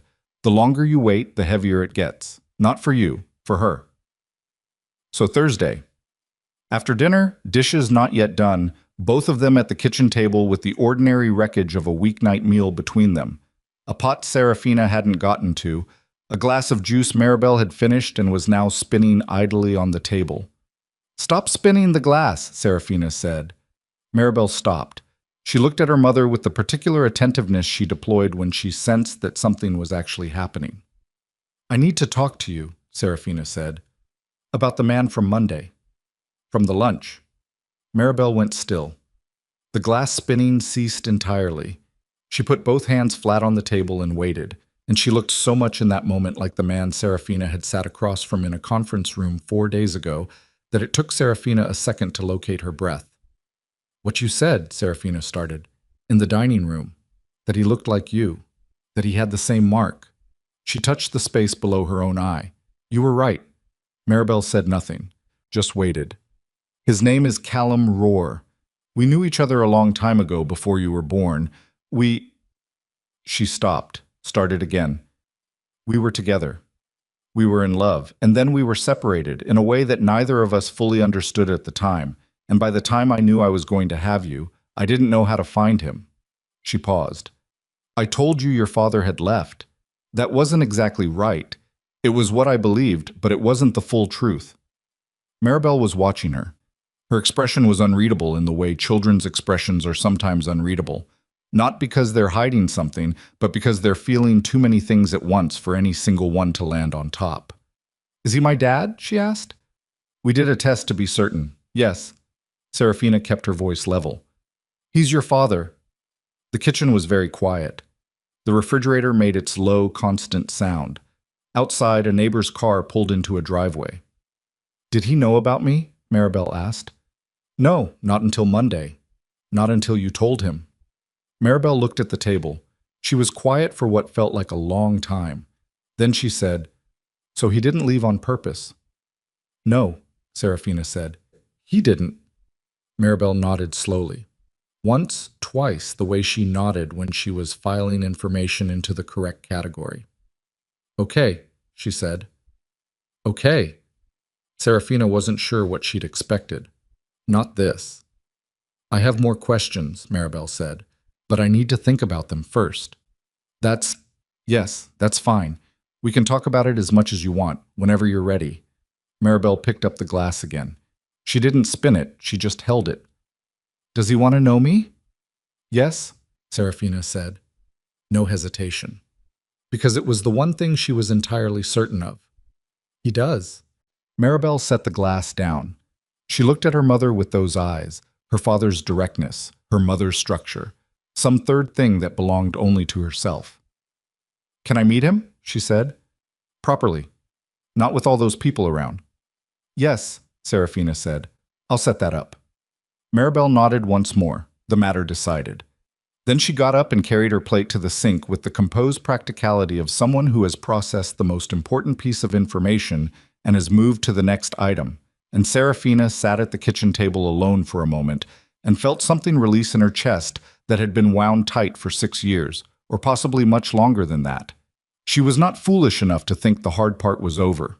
She knew children. She knew that Maribel's questions would come in waves, at unpredictable moments, some of them at 11 p.m., and some of them in the car, and some of them in the form of silence that meant something was being processed that hadn't surfaced yet. She knew that the simple okay of this evening would have complicated sequels. But the door was open now, and the truth was in the room, and those were things she could not take back and did not want to. She did the dishes herself, which she didn't always do. She stood at the sink and washed them slowly and watched the window above it, which was dark now and showed her only her own faint reflection. And she thought about what it cost to tell the truth after a long time of telling a simpler story, and she thought it cost less than she'd feared and more than she'd hoped, the way the true price of most things tended to go. The regulatory disclosure went to the relevant federal body the following Monday, prepared by Constance's office, with Marcus's documentation as the backbone. The submission was proactive, detailed, and accompanied by a clinical advisory that Voss Global distributed simultaneously to every practitioner in the Generation 2 patient registry. David Fenwick handled the medical side with a thoroughness that Serafina suspected was partly professional and partly his own form of making right on the 8 months he'd lost. The advisory was clear, direct, and free of the corporate euphemism that had buried Callum's deviation report for 7 years. Vera, Callum's neighbor, had her cardiologist appointment moved up by 2 weeks. Her physician reviewed the supplemental calibration documentation and adjusted her monitoring protocol. She was fine. She would need a follow-up in 3 months. She was, by all accounts, furious that no one had told her sooner, and she expressed this fury to Callum with impressive specificity while also feeding him tamales, which he reported to Serafina during one of what had become their near-daily phone calls with a mixture of exasperation and visible relief. "She called the company," he said. "I know. She spoke to our patient liaison for 40 minutes. He took very thorough notes." "Is that a problem?" "No," Serafina said. "It's fair." The public statement went out 11 days after the Monday lunch that had started everything. It was issued under Serafina's name, not the company's communications department, and it said what it needed to say without softening the edges into something easier to digest. It named Callum Roar. It stated that his deviation report had been removed from the official Velda incident record. It stated that the company's previous characterization of the engineering failure was incorrect, that the failure had occurred at the manufacturing level and not the design level, and that an internal engineer had correctly identified and flagged it before the recall and been prevented through actions that the company was cooperating with regulators to fully investigate, from having that identification reach the official record. It did not use the word framed. Constance had advised against it for the moment, pending the regulatory investigation. But the statement said enough that nobody reading it was uncertain about what had happened. The press coverage was significant, not devastating. Serafina had spent enough years managing corporate communications to understand that proactive disclosure changes the shape of a story, but significant. There were 2 days of fairly uncomfortable news cycles, a board call that ran 90 minutes during which 3 members said things Serafina wrote down and intended to remember, and a period in which her phone contained more unread messages than she was willing to count. Callum's phone was apparently similarly occupied, though for different reasons. Former colleagues who had gone quiet years ago found his contact information. A journalist who had covered the original recall wrote him a note that he described to Serafina as the first time anyone from that world has actually apologized, which he said with a flatness that told her he had not been expecting it and was not entirely sure what to do with it. "What did you say back?" she asked. "I said thank you. I didn't know what else to say." "That's enough." "Is it?" "An apology that comes 7 years late is still better than one that never comes," she said. "I'm working on believing that myself." He was quiet for a moment. "How's Maribel?" They always got there eventually, which Serafina had stopped pretending she didn't anticipate. "She asked me last night whether you like dogs," she said. "I didn't know the answer." "I don't dislike dogs. Tobin wants one. We're in negotiation." "She's going to have opinions about the specific dog." "Of course she is." There was warmth in his voice when he said it, not performed warmth, just the genuine kind, which had its own particular sound. And Serafina had to look away from her window for a moment, which was a strange response to a phone call, but was what happened. The first proper meeting happened on a Saturday, 3 weeks after the lunch. A park, Serafina's suggestion, because neutral ground mattered, and because being outdoors gave people things to look at when eye contact became too much. She brought Maribel. He brought Tobin. Serafina had worried about Tobin. She hadn't said so to Callum, but she'd thought about it. An 8-year-old boy who had been the center of his father's world for most of his life suddenly asked to make room for a revelation of this size. She had consulted Dr. Keller about it, who had told her that children were often more resilient and more adaptable than adults assumed, but that it depended enormously on whether the adults around them communicated with honesty and without putting children in the position of managing adult feelings. Tobin was taller than she'd imagined from Callum's descriptions. Dark-haired, serious-faced, with a quality of watchfulness that reminded her of the way Maribel watched rooms. He shook her hand when they met, formally, which surprised her, and said, "Nice to meet you," which he appeared to mean. Maribel studied him for approximately 45 seconds in silence and then said, "Do you actually want to be a marine biologist, or is that just something you said?" Tobin looked at her. "I actually want to be a marine biologist and an architect." "Those aren't incompatible," Maribel said. "I know," Tobin said. "That's what I keep telling everyone." Something shifted between them in that exchange. Some negotiation conducted entirely below the adult level, some assessment made and apparently passed. Maribel said, "There are good rocks over by the water," and Tobin said, "Okay," and they walked ahead. And that was more or less that, in the way that children sometimes simply decide a thing and proceed, uncomplicated by all the history that makes adults move so slowly toward each other. Serafina and Callum walked behind them. They didn't talk immediately. There wasn't pressure to. The day was cool and bright, and the park was doing its weekend thing. Families, runners, a dog chasing something with enormous commitment to the task. They walked at the pace of two people who were not trying to get anywhere quickly. "He's good," Serafina said, meaning Tobin. "He's genuinely good." "He has his days," Callum said. "But yeah, he's okay. You did that alone, more or less. That's not a small thing." He was quiet for a moment. "You did the same. Maribel she's remarkable. That's on you." "Also a significant amount of stubbornness and anxiety that has manifested as competence," Serafina said. "I'm in therapy now, so I can say that with some authority." He looked at her, surprised enough that she caught it. "What?" she said. "I just didn't expect you to say that. I'm trying to do things differently than I have been," she said. "It's uncomfortable, and I'm not always good at it, but I'm trying." Ahead of them, Maribel had found her good rocks and was explaining something to Tobin in the rapid, detailed way she explained things she found interesting. Tobin was listening with a seriousness that matched hers. "Callum," Serafina said. "Yeah." She had been working on how to say this for several days. She had written it down and then not liked any of the written versions, which was unusual for her. "I've been thinking about what I owe you. Not the professional piece, the statement, the investigation, that's clear, but the other part." She kept her eyes on the kids. "I treated you, when you walked into that room, as a problem to remove. That was before I knew who you were. And I've been sitting with the question of whether, if I had known, I would have acted differently. I'd like to think yes. I'm not certain." He said nothing. "The version of myself I am now is not the version who would have made the choices my father made," she continued.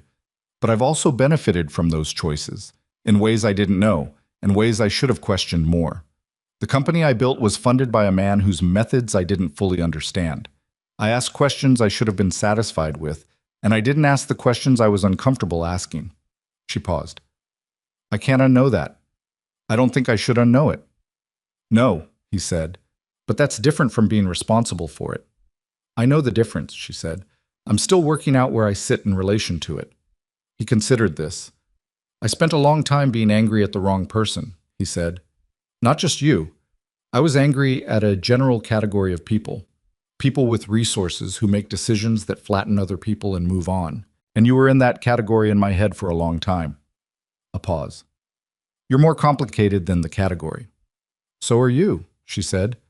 "We're both more complicated than our respective categories," he said, with enough dryness that she actually laughed, a short, genuine sound that she hadn't planned.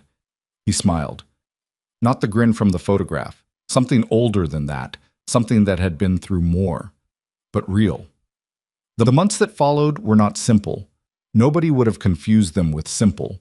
There were dinners that were awkward, and visits where Tobin was quiet in the way children are quiet when they're uncertain about their footing, and evenings where Maribel had questions that didn't have clean answers, and Serafina had to sit with that discomfort rather than engineering her way out of it. There were moments when the whole architecture of the thing felt fragile, like it was being built while being lived in, which it was. Callum did not move fast. He had said he wouldn't push, and he didn't. He showed up when he said he would show up. He called when he said he would call. He sat in Serafina's kitchen one evening in November while Maribel walked him through a circuit diagram she'd been working on, and he asked the right questions. Not the performed kind, the kind that mean I'm paying attention. And Maribel looked up at him with an expression that was the closest to unguarded Serafina had ever seen on her daughter's face. And Serafina stood in the doorway with a dish towel in her hands and felt something that she still didn't have a name for. She was still looking. He brought the affordable cardiac monitor project to Serafina in December. Not as a pitch, not as a request for anything. He set a 3-page document on her kitchen table one evening and said, "I've been working on this for 2 years. I'd like you to look at it. No pressure on any particular outcome." She looked at it that night after he and Tobin had gone home. It was good. Not just good. It was the kind of thinking that came from someone who had been living with a problem for a long time and had turned that proximity into something useful. A simplified cardiac monitoring device designed for low-resource clinical settings, using a calibration approach that bypassed the specific pressure variance issue that had haunted the Velda line from the beginning. The engineering was clean. The cost modeling was realistic in a way that told her he had actually priced components and talked to manufacturers and wasn't just projecting. She took it to David Fenwick without comment and watched him read it and watched the expression on his face change. "Where did this come from?" David said. "Someone who's been thinking about it for a long time," she said. "Tell me what you see." He told her. What he saw was what she'd seen, something with real potential, something that solved a real problem, something that deserved resources and serious attention. Voss Global didn't fund it as a favor. She was clear about that internally and externally. The project went through the same evaluation process as any other proposal, with a small team that didn't know who had developed it. It passed on its merits. When Callum was told, he asked 3 times whether the evaluation had been genuinely independent, and she told him it had, and he asked once more, and she said, "Callum, it passed because the engineering is good. Take the yes." He took the yes. The regulatory investigation concluded in February, 11 months after the disclosure. The findings were not comfortable reading. Pellin was found to have engaged in deliberate document suppression in connection with the Velda incident, and the contractor named in the memo was referred for further investigation. The question of how far up the chain the original decision had gone remained, as Constance had predicted, somewhat murkier. The principles were dead or unreachable. The documentation was old. The chain of authorization had been deliberately obscured. What the investigation could confirm was confirmed. What remained uncertain was stated as uncertain. Callum's deviation report was formally reinstated into the official incident record. The engineering incident was officially recharacterized. His name was cleared in language that appeared in the federal regulatory record, and that was, Constance told him, as permanent and as public as these things got. He read the finding in Serafina's living room on a Sunday morning in February. Maribel was at a friend's birthday party. Tobin was reading on the couch at the other end of the room, his shoes off, his feet tucked under him with the ease of someone who had become comfortable in a space over time. Callum read for a long time. He read the way people read things they have been waiting for long enough that the waiting has become its own kind of wait. When he finished, he set the document on the coffee table, and he sat back, and he looked at the ceiling, and he was quiet for a while. Tobin looked up from his book. He read his father's face with the accuracy of a child who has spent years learning its language. "Good?" Tobin said. "Yeah," Callum said. "Good." Tobin looked at him for another moment. Then he went back to his book, satisfied the way children are satisfied when the important question has a simple answer and no further processing is required. Serafina sat in the chair across from him. She didn't say anything. There was nothing to add. Some moments don't need annotation. Spring came the way springs do. Not all at once, but incrementally, in the particular way that things that have been held back by cold eventually, stubbornly insist on returning. The trees in the park where they'd had their first meeting put out their first tentative leaves. Maribel, who had been lobbying since January for a visit to Callum's apartment to see the circuit collection he and Tobin had been building, finally got her wish on a Saturday in April. Tobin had laid everything out on the kitchen table with what was clearly considerable advance effort.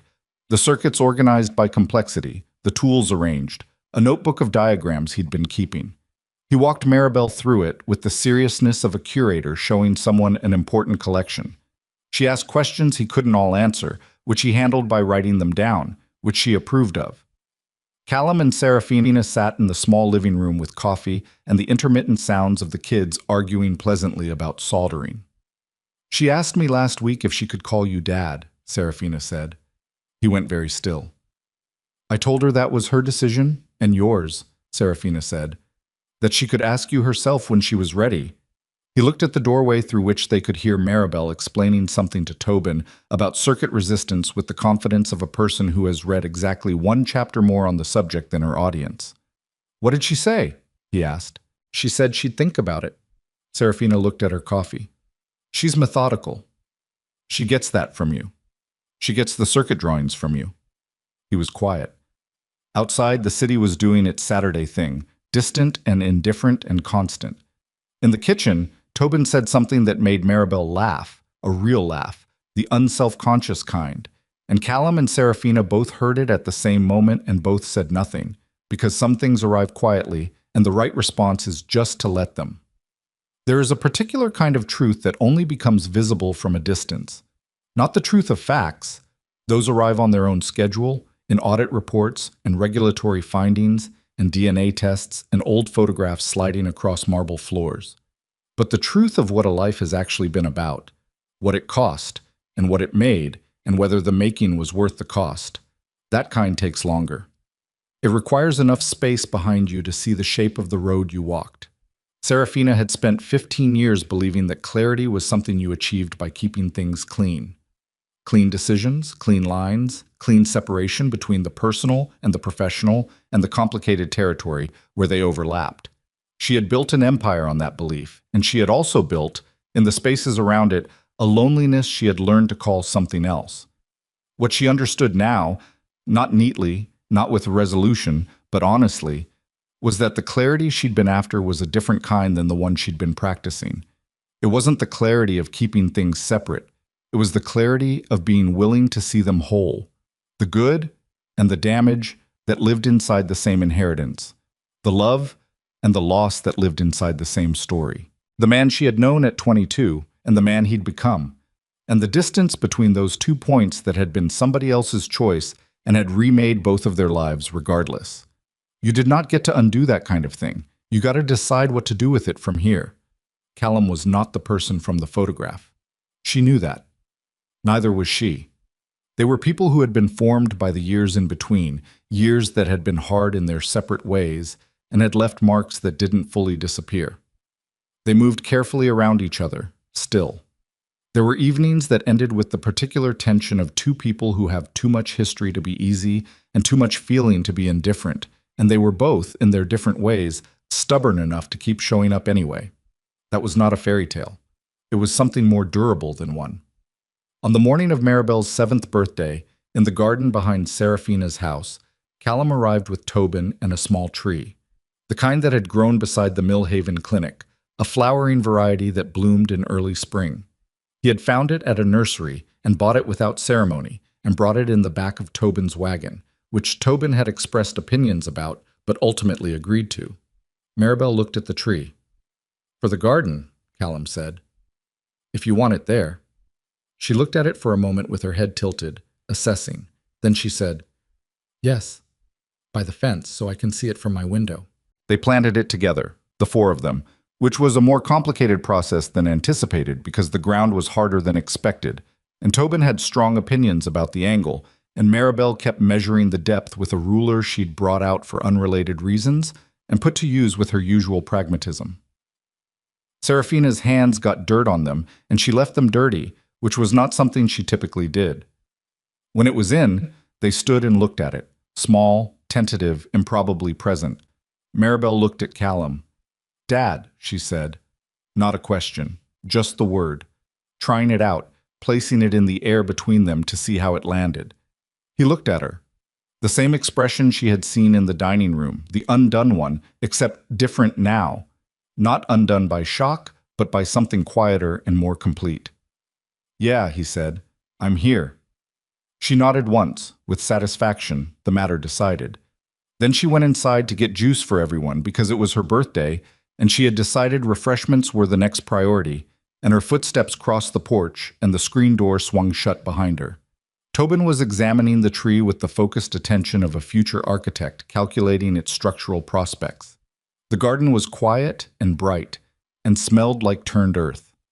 Serafina stood beside Callum in the particular silence of two people who have arrived somewhere they did not know they were trying to reach. She thought about what she would say if someone asked her, later, what this had all been about, what the lesson was. She suspected she would not say anything clean or summarizable because the truth was that there wasn't one. There was only this, that the things built on lies eventually require maintenance that the lies can't provide. And the people willing to stand in a room with the truth, all of it, the uncomfortable parts and the inherited damage and the years that cannot be returned, those were the people worth building anything with. She had spent a long time being powerful in ways that kept people at a managed distance. She was learning, slowly and without particular grace, to be brave in a different way. The kind that didn't require control. The kind that required showing up and staying. It turned out that was harder. It also turned out that it was the only kind that actually worked. Callum was still looking at the tree. "It'll need water," he said. "First few months especially." "I know how to water things," she said. He looked at her sideways. "Do you?" She almost said something sharp. She said instead, "I'm learning." And that was true, and it was enough. And the morning held the four of them in it, imperfect and present and trying. And the small tree stood in the corner of the garden by the fence where it could be seen from an upstairs window. And it was alive. And it was just beginning. Maribel came back out with 4 glasses of juice on a tray that was slightly too large for her to carry comfortably, which she was managing through sheer determination and a refusal to acknowledge that it was unwieldy. Tobin saw her coming and moved to help without being asked, taking 2 of the glasses with the matter-of-fact efficiency of a child who had spent years being the only other person in a household and had learned early that practical help was a language.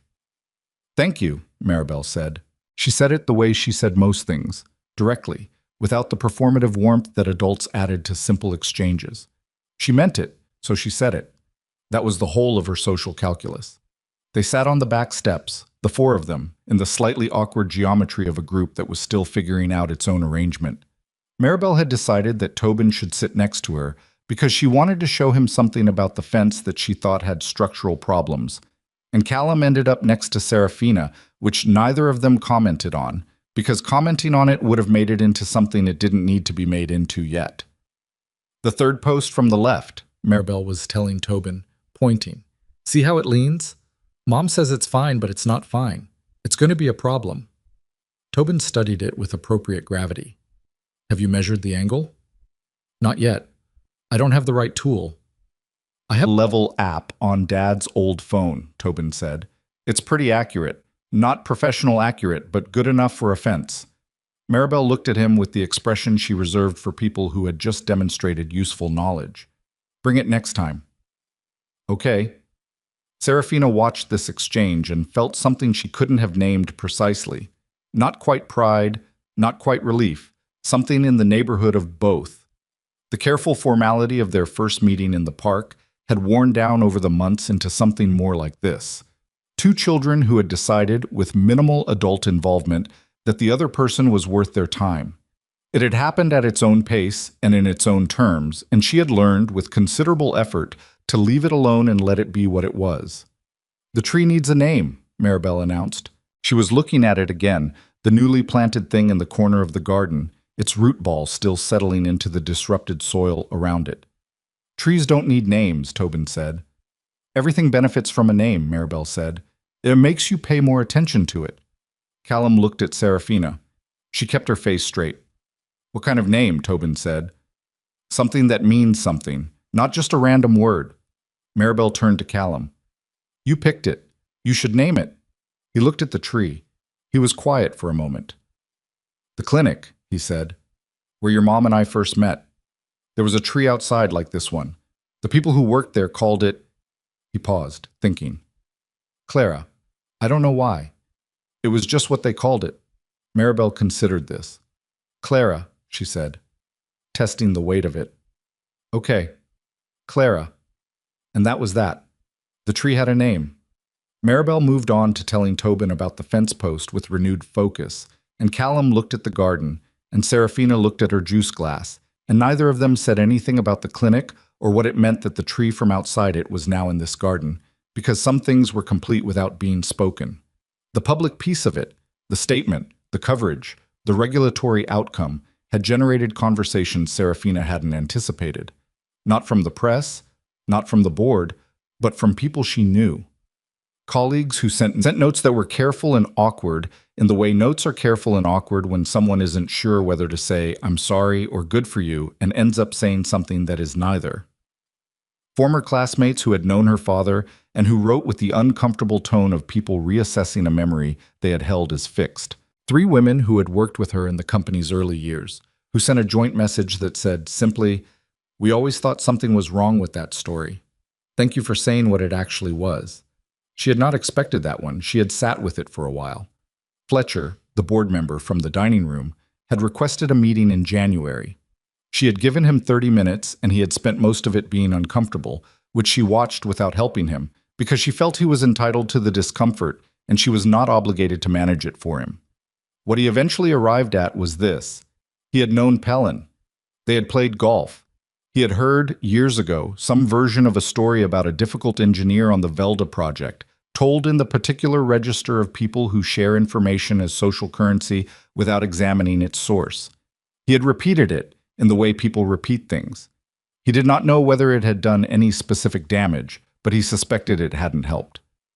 I'm telling you this, Fletcher said, because I think you deserve to know I wasn't a neutral party, even though I didn't know I wasn't. Serafina had looked at him for a moment. Thank you for telling me, she said. It doesn't change the board decisions we have in front of us, but I appreciate it. He had seemed surprised that she hadn't done more with it. The truth was, she didn't have the energy to extract punishment from people for failing to question stories that had been carefully designed to be believable. What she wanted was for the record to be correct, and the record was now correct, and that was what she had spent her energy on.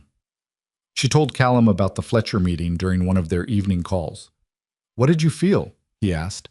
About Fletcher? About any of it, all of it. It's a lot of people telling you things after the fact. She thought about it honestly. I feel tired, she said. I feel like I've been doing a very long excavation, and I've mostly found what I was looking for, and now I have to figure out what to build on the site. A pause. That's not a very satisfying answer. It's an honest one. I feel other things too, she said. I'm still sorting through them. That's okay, he said. You don't have to have it sorted. I know, she said. I'm working on believing that. What she had not said to him, on that call or any of the others, was what she thought about at night sometimes, in the specific quiet of a house where her daughter was sleeping. She thought about the women who had sent the joint message. We always thought something was wrong with that story. And she thought about what it meant that the story had gone unchallenged for 7 years. And she thought about the 4,300 patients with the Generation 2 device who had been circulating in the world without the information they were owed. And she thought about Vera with her tamales and her cardiologist and her furious 40-minute phone call to the patient liaison. She thought about all the things that had been managed into quietness by people who were very good at managing things into quietness. And she thought about the fact that she had been good at that too, in her own way, and that good intentions did not exempt you from the question of what you had failed to look at, because looking was inconvenient. She was not going to resolve that into a lesson. She didn't think it resolved. She thought it was the kind of thing you carried forward as a permanent condition of paying attention, a recurring question rather than a solved problem. What am I not looking at right now? What has been made easy for me not to see? She had added that question to the way she ran the company. In a way she couldn't have anticipated a year ago, Callum's manila folder had changed how she moved through the building she'd built. She had restructured the legal intake process so that external submissions were reviewed by a 3-person panel that reported directly to her office, not to a committee with the institutional memory to manage inconvenient things away. She had created an internal documentation audit function, independent of the compliance department, that reviewed record integrity on active and archived product lines on a rolling basis. She had hired 2 people whose specific job was to find the page numbering gaps before someone from outside the building had to bring them in through a service entrance. It was not a clean redemption story. She was not under the illusion that structural changes inside a company were the same thing as goodness. They were better than the alternative. She kept her eyes open, and she built in checks on her own blind spots, and she accepted that this was ongoing work, not a destination. Callum had asked her once, in late January, whether she wished she'd never known. All of it. The deviation report, her father's memos, the documentation suppression, the full shape of what had been done. She had thought about it seriously before answering, because the question deserved that. No, she said, even the parts that are hard to sit with. Even the parts I'm about my father that I still haven't fully processed. I'd rather know what I'm actually standing on than have a better story about it. Yeah, he said. Me too. In the garden on the afternoon of Maribel's birthday, after the juice had been finished, and Tobin had gone inside to find the Level app on the old phone, and Maribel had followed him to supervise the search, Serafina and Callum sat on the back steps alone for a few minutes in the spring afternoon. She called me Dad, he said. He said it the way you say something you've been turning over in your hands, examining it from different angles, not quite believing yet that it's real. I heard, Serafina said. I didn't say anything because I didn't know what to say. You said you were there, she said. That was the right thing. He was quiet. I've missed so much, he said. Not as an accusation, just, I'm aware of it. Every time she does something, every time I see something about how she is, I think about all the versions of it I didn't see. I know, Serafina said. I'm not going to get those back. No. She looked at the small tree in the corner of the garden. But she's 7 today. There's a lot of it left. He looked at the tree, too. The afternoon light was doing something particular with the new leaves, making them almost translucent, lit from behind by a sun that was still low enough in the spring sky to come in at an angle. I'm not going anywhere, he said. I know, she said. I believe you. And she did. That was the thing she had arrived at, without quite knowing when she'd arrived. Not as a decision she'd talked herself into, not as a managed risk she'd assessed and accepted, but as a simple fact she'd stopped arguing with. She believed him. She trusted the man he'd shown her he was, consistently, over months, in the unglamorous way character actually revealed itself. Through small reliabilities and honest admissions of uncertainty and the willingness to show up to awkward dinners and sit in rooms that were still figuring out what they were. The screen door swung open. Maribel came back out with the old phone and Tobin behind her, and they went directly to the fence post with the focused energy of people who have a project to complete. Maribel held the phone against the wood, and Tobin looked at the reading, and they consulted in low voices, and Maribel said, I told you, with the satisfaction of someone whose structural concerns have been formally validated by technology. Serafina looked at her daughter. 7 years old, standing in the afternoon light with dirt on her shoes and a Level app and a newly named tree, and a father she had identified by the mark below his eye, and a half-brother who took her seriously about fence posts, and she was fine. She was more than fine. She was, against the odds of how she'd come into the world and what had been lost and what had been hidden and what had taken so long to find its way to the surface, genuinely okay. Children were like that. Serafina had not known this about children before she had one, had not known how comprehensively they defeated the circumstances you worried would define them, how they simply incorporated the reality they were given and built from it something that was entirely their own. Maribel had not been damaged by what she didn't know. She would have questions still, harder ones as she got older, and Serafina intended to answer them without managing them into something easier. But she was not broken by the absence of the truth. She had simply been waiting for it, filing it under things she was going to return to, and when it arrived, she had absorbed it and adjusted her understanding and moved forward with the pragmatic resilience of someone who had always trusted that things could be figured out if you were willing to do the work. She got that from both of them, probably. Callum leaned back on his hands on the step and looked up at the sky, which was the particular pale blue of early spring, and exhaled slowly. Not with relief exactly, with something closer to what people feel when they have put something down that they have been carrying for a long time. Not happiness, precisely. Not yet, but the first real sense of what it might feel like without the weight. Serafina sat beside him. She did not take his hand. They were not there yet, and she was not going to force the pace of it, and neither was he. But she did not move away either. She sat close enough that their shoulders were almost touching, in the particular way of two people who have decided to occupy the same space without making a production of it. "Thank you," he said. She looked at him. "For what?" "For the statement. For the audit. For—" He gestured, a small gesture that encompassed more than it described. "For taking the folder seriously. You're thanking me for doing what I should have done years ago." "I'm thanking you for doing it when you did," he said. "Some people never do." She accepted that. It was harder than it should have been, accepting a thing without immediately qualifying it into something smaller. She was practicing. "The project," she said, "the cardiac monitor. David Fenwick wants to move to the pilot phase in the fall." "I know, he called me." "He likes you." "He likes the engineering." "He likes both," she said.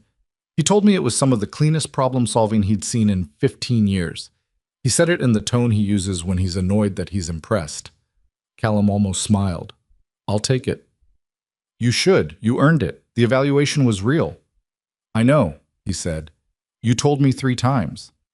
I wanted you to believe it." "I believed it after the second time," he said. "The third was for you." She looked at him. He was looking at the tree, and there was something in his profile, the particular angle of it in the afternoon light, the comma-shaped mark below his eye, the way he held his jaw when he was thinking, that she had stopped trying to categorize. It was just his face. She had learned it over months the way you learn the faces of people who have become part of your landscape, not all at once, but in increments, until one day you realize you would know it anywhere. She had not said that to him. She was going to, at some point in her own time, in the careful and probably slightly awkward way, she did things that required her to be vulnerable without a plan. She was working up to it. She had time. Maribel had declared the fence post situation documented and officially a problem, and moved on to examining Clara's root situation with Tobin, both of them crouched beside the small tree and discussing what she had apparently read about optimal soil drainage, which Serafina had not known she had read about, because Maribel frequently read things and filed them without announcement until they were useful. The afternoon held all of them. The 2 children and the 2 adults, and the small tree and the garden, and the particular quality of a spring day that is not trying to be anything other than what it is. Nobody was performing contentment. Nobody had arrived anywhere final. The fence post was crooked, the soil needed attention, there were conversations still ahead that nobody was entirely ready for, and the 4 of them were figuring out in real time what they actually were to each other. That was the whole of it. That was enough. Some stories don't end with answers. They end with people who have stopped being afraid of the questions, who have traded the comfort of a clean narrative for the harder and more sustaining work of staying present in a complicated one. Serafina had spent 15 years building things she could control. What she was learning to build now had different properties. It bent, and it changed shape under pressure, and it required her to show up without knowing the outcome, which was the one thing that had always frightened her most. She was frightened, and she was showing up anyway. That was, she thought, the closest thing to a definition of courage she had ever found that she actually believed. The afternoon continued. Maribel found a second structural problem. Tobin took notes. Callum went to help them when it became clear that an adult's reach was required for the measurement they were attempting. Serafina watched the 3 of them at the fence, her daughter pointing and explaining, her daughter's father listening and responding like someone who intended to still be listening 20 years from now. She stayed on the step a little longer. She let herself have the moment without managing it into something useful or moving past it before it was finished. The tree stood in this corner of the garden where it could be seen from an upstairs window, small and new and thoroughly named. And the afternoon light moved through its leaves, and it was alive, and it was growing, and it was theirs, and that was, for today, everything it needed to be.